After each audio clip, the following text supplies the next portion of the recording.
India is the largest country in the world, and the society is dynamically developing. We start seeing more and more Indian travelers all around the world.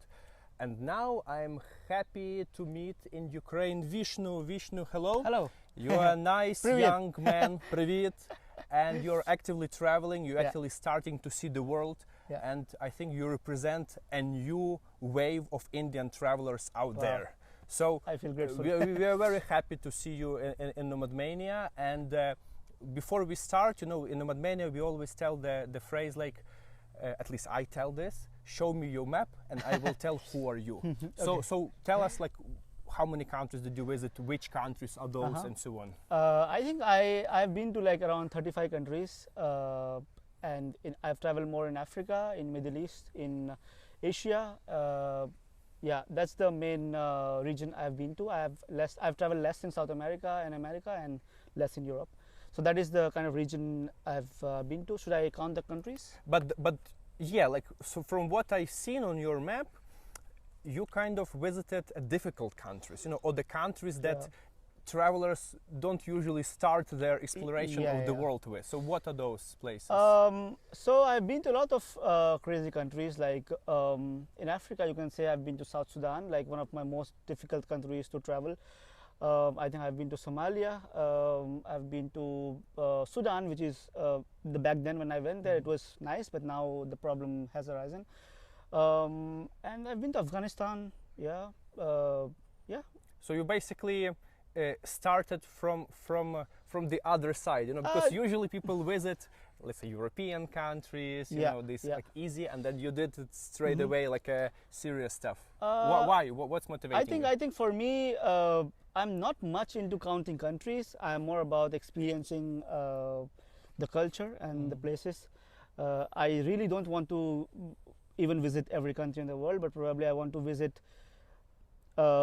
the countries with my best experience. That's what I believe. So these countries really fascinated me, I guess, and also there is sense of discomfort, I think, traveling to these countries. Like, for example, let's consider the example of Iran. Like, Iran is, I think, one of the most misunderstood countries in the world. Like, we always scare with the name Iran, but the moment you go there, it's so different, so good people. One of my favorite countries in the world. So this is what you get when you travel to such countries, right? Exactly. So this might be the reason I'm fascinated to travel to these countries.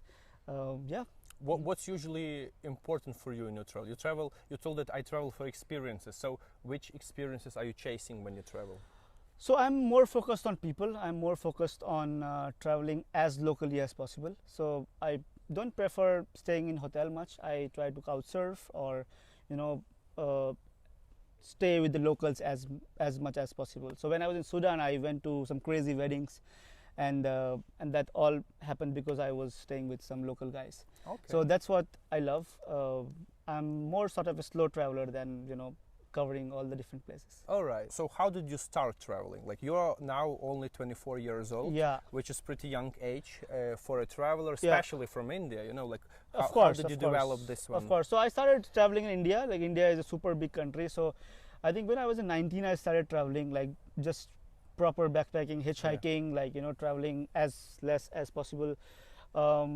And slowly I started thinking of traveling abroad. I started doing freelancing. So with freelancing, I used to fund my initial travels before YouTube. And then slowly I started making videos in YouTube that really worked well. And then slowly I started changing my style of travel and then focusing more on YouTube and travel and trying to mix the both. So now I'm making videos on YouTube and traveling full time. So basically, like, you have videos, this is your profession, you travel around and so on. So Vishnu has one of the is one of the largest Indian travel channels, right? I don't think it's largest. There are many. One of. You can say there are many big channels. Like India is like it's super big. So you can't really say like there are many regional languages. For example, there are people who are making videos in Telugu. There are making people in Tamil. So they have very big audience in their own state. So it's more sort of. India, you can say it's European Union, and there are few states in between who are making content for their own state. Exactly. So it's something like that. So you can't really say the biggest channel, but it's you can say one of the biggest. Yeah. By the way, guys, on our channel we have interviews with other two prominent travelers from India, Ravi and Paramveer. And what's interesting, Paramveer is doing videos in Hindi, the same as you. Same as me. But we are all connected.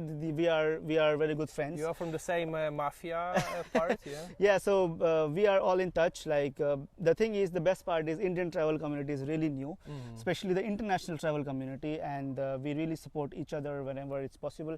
It's not really easy to travel with Indian passport, but we are trying our best, and it's so nice to see Indian travelers coming these days and traveling around the world. This is not something which we had like 10 years before. Exactly. Yeah. I know it very well because 10 years ago I spent half a year in India, which was actually thanks to this trip. I was motivated to see the world and travel more. Yeah.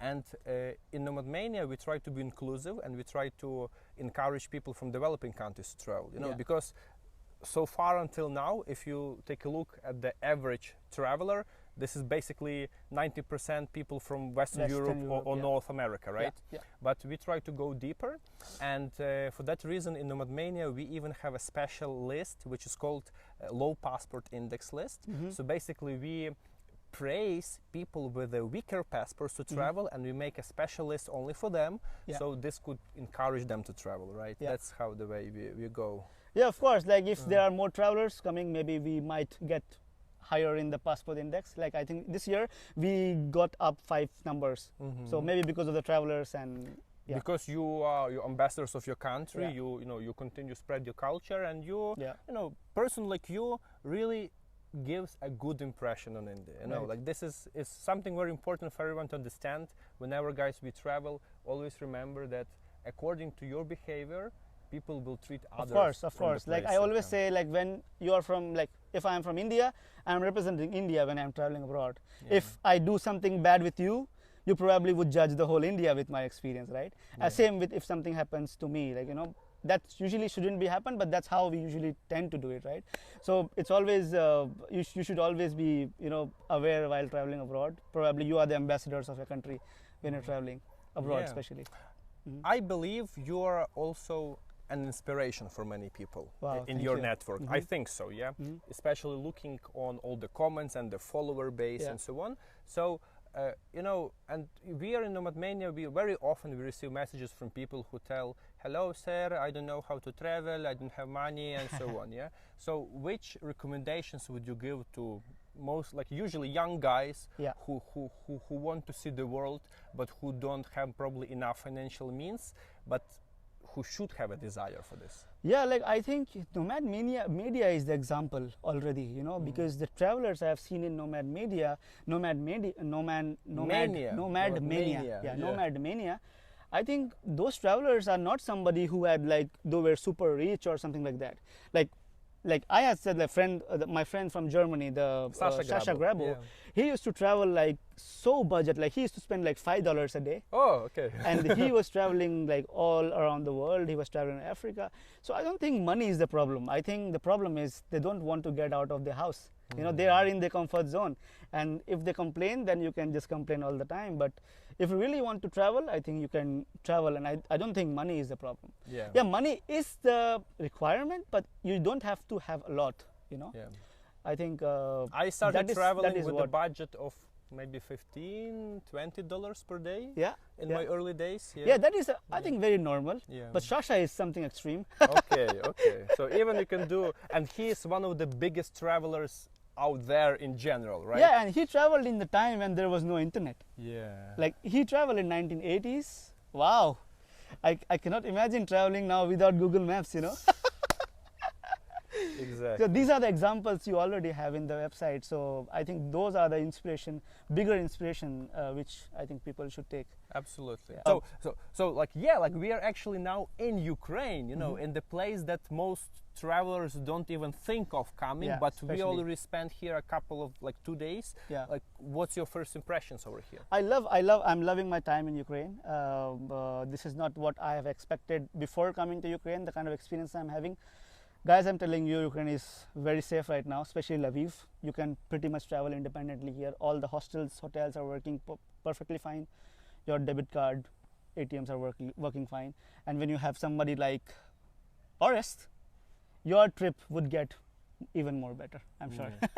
Vishnu, and for the end, this is our signature question in NomadMania. Okay. So, if you had the chance to invite for dinner 3 people, those could be historical figures or people who live now. Who those people would be? What do you mean by historical figures? So somebody who lived before, you know, like Timur Tamerlan, for example, or someone else. Wow, it's a difficult question. It is. I would take a traveler who have traveled the world in the days when there was no connectivity, and probably they used to travel by walking. Yeah, I would want to talk to somebody like that, because that is of my interest. Number 2 would be somebody like you can say a monk, like Dalai Lama, you can say, who has more philosophical knowledge of the world. Yeah, and the new one would be an entrepreneur.